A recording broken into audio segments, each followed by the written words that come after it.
beautiful people. Good morning.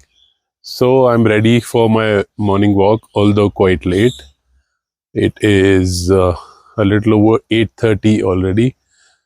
The alarm was set for 6:30, but I woke up at 7:30. The weather here in Dharamshala is like just perfect these days. You're sleeping at night and the wind, like a nice cool breeze, keeps blowing through the window and you are tucked away in your blanket. It just wants to keep putting you back to sleep and you want to get cozy. Like sleeping here, you feel like a child being put to sleep with the melody of nature, with the beautiful air, the sound of water. You see, there is water flowing at my farm. There's a pond and there's fresh water flowing through it. And all right, so I woke up, brushed my teeth, took a dump, and then did 30 minutes of meditation and drank some water. And now I'm ready for a walk around the hill, which is not around the hill, it's actually a walk around the river that flows, and it's about 4.5 kilometers. That's the path. There is a small rivulet right at the doorstep, and that's the path we have to walk out towards the road. And that's Bhuri leading the way, and following us is Coco. Hey, come on, Coco, aja. To give a nice bath to Coco today in this pool. He's smelling really bad, and I don't feel like touching him or cuddling him with that bad smell. So yeah, we'll give him like Bhuri, his mother. He just gets into the pool and takes a bath on her own, but he doesn't. Probably he's still young. When he grows up, he will do that. So for now, we'll have to give him a bath. So that's the road. And over here, we have a board. I just painted this. It's turned out pretty okay. Not perfect, but pretty okay. It's like a little tall, so I had to like bend my neck and did it without any, stenciling with a pencil or anything. Just went straight in with the paint. So there is an incline, quite a steep incline right at the start of the. And this will wind up and go to the top. I want to show you this. Look how the mountains are sliding over here. The trees are falling and there's like a huge gorge there. And when it rains, it flows like a gushing river. So this is all the pine trees view from this side. And like every monsoon, a ton of trees just come down. This pahadi is getting bare, which is leading to more and more soil erosion. There's hardly any grass to bind the soil. And then it like the water is not absorbed by the pahadi, and it comes running down into our farm. And even otherwise, it is the entire thing is sliding. So I've been thinking maybe we citizens can get together and do something about this, do some plantation, manage it, because the forest guys have did a few plantations, but they don't manage it well. And these are all the hotels, big, huge hotels coming up right along the road, because this on the other side looks into the Khad, the river. A lot of construction happening. Look at that. This is the first part of the walk. You see, we are approaching the Khad. I'll show you. It's gushing with water. in the monsoons. We were bathing right there yesterday, and there were a bunch of kids from the village, 6, 7 of them, and it was really fun. And the next part is, so the first part ends at the pull, at the bridge that crosses this khad, and we'll reach the other side. And then from there to a village on the other side called Khanyara Market. From Khanyara Market to a famous historic Shiv temple called Aghanjar Mahadev. And from there back to home. Now we've reached almost the top point of this trail. The top one is there. And the khad is right there. There's a lot of construction. That's Khanyara village, and the temple is somewhere there, probably behind this. And on the other side is Moli village, and then our house is somewhere down there. And if we look to the other side, this is how it looks. Not a lot of construction this side, mostly forest. Quite beautiful and pristine.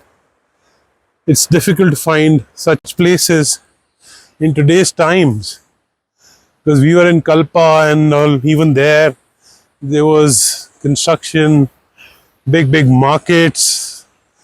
So we are reaching all heights and converting the natural beauty into debris of human civilization. But having said all of that, let's come back to what we can do. And all of this outside situation is just a mere reflection of who we are on the inside as a collective consciousness. And so each one of us, the best contribution we can make is to transform internally, to transform our own consciousness, and that would contribute to and amplify the universal, the planet's consciousness, which would eventually reflect in the reality outside. Because you see, the reality outside is just a mirror, and it's there to help us navigate, to train us through this dimension and train the consciousness. So while we can see all of this, witness all of this, but it's good not to get entangled in it and know your intention and what you need to do. So I'll get done with this part of the walk rather quickly. It's not too steep and it's really sunny. The sun is like hitting my face very bright. Like the sun is really bright in the mountains. I can't even show it to you in the camera.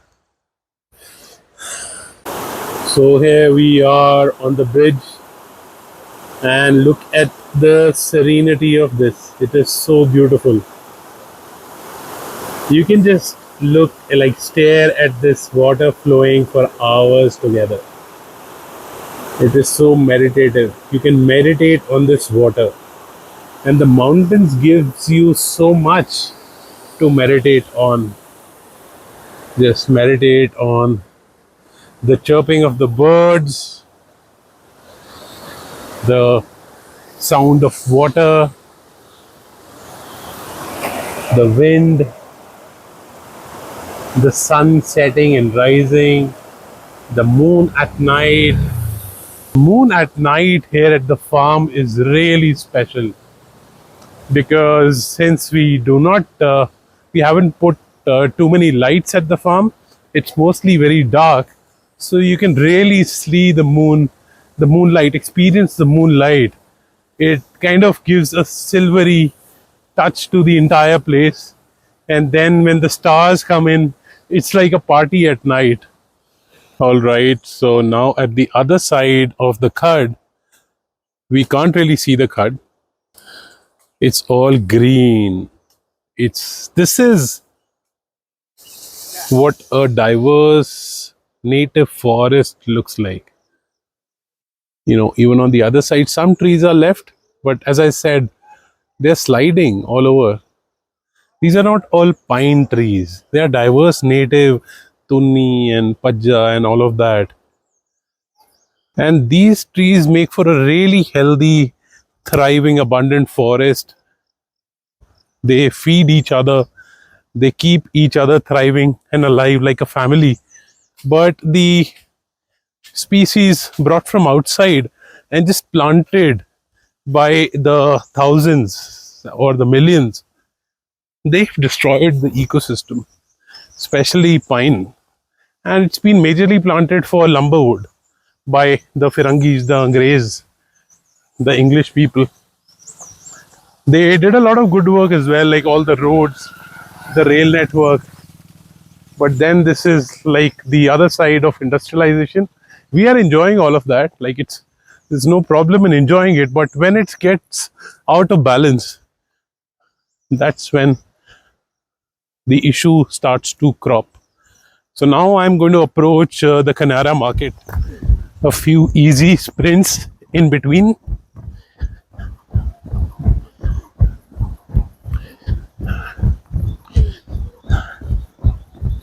I'll do them every now and then.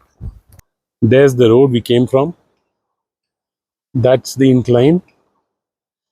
And I was talking to you over there and I was showing you all of those houses. And now we are on this side.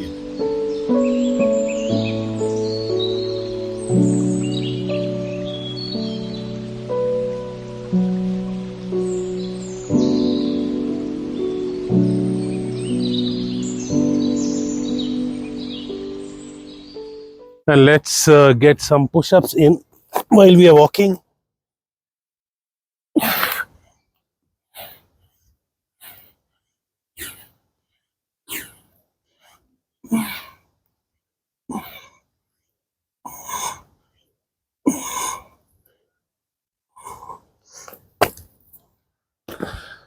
So now we are in like approaching Kanara market. Every time I visit Dharamshala, I see like a dozen new hotels have popped up. You can catch such sights everywhere on the mountains. That's the beauty of it. You can see the bazaar getting alive and kicking. People going to work, waiting for taxis and transportation. Grocery stores, paint shops, hardware shops. There's everything which is available here. And this is from where we bought all our slates for the construction work at the farm. This place has all the best slates. They're exported to everywhere, literally. And now just right ahead is the Shiv temple. You have to be really careful in the rains. When water stagnates, it builds algae and it's very easy to trip. I was about to slip really bad here yesterday, but then got saved. And I was just thinking about the story of like how I came to Dharamshala, and it almost like feels like a dream now. It happened in so quickly and so effortlessly, almost as if the divine hand was at play, and it was indeed, it always is. And if I look back at it, the learning, how it I was able to manifest it was I was in a state of letting go, and I was in a state of not knowing the answers, and I just jumped in. And it is when you jump in, things start to happen. It is when you let go of the control and when you trust everything that there is, that you will be held and things will happen in the best way, and everything is going to happen for the highest good of all. With that trust inside of you, you jump, you let go of all the chains that are holding you back, and then some beautiful things start to happen. And at the end of it, this is what meditation is. This is what quantum leap is. We give these things so many different terms and definitions these days, sort of a new one popping in every day. Not to say that they are not useful, there's anything bad about them, they're beautiful. And in fact, the different ways to look at the same thing helps people understand and internalize them and make it a part of their lives. Because you know, the infinite you can look at the infinite in infinite ways, and the infinite will be the same, and still you will not be able to describe the infinite. So we can just take joy in marveling at and writing poems and descriptions and structures about the infinite, and trying to get close to it through the journey of our lives, a beautiful journey which is. So that's the Shiv temple. You see that gate, it's a very revered temple. People come here. It's a very old historic temple with the khad flowing right beneath it. So with that, we will end this video. uh, the home is still like about half or a kilometer away, half kilometer away, and we'll complete that stretch. I'll go rest a bit, then I'll take a bath, visualize a little, and then start working and work for about 2 hours, and then I have my breakfast. So thank you for tuning in, watching this video, giving me love, and I hope this might have inspired you in certain ways. It's important to get started with baby steps. Whatever you can do, just don't measure yourself, okay, I am not doing enough. Just keep doing whatever you can that day and keep moving, which is what I'm doing. And if you liked it, ring the bell as you would in this Shiv temple, and subscribe to the channel, give me feedback, share comments on the content, kind of things you would like me to talk about. Lots of love to you guys. Have a beautiful day.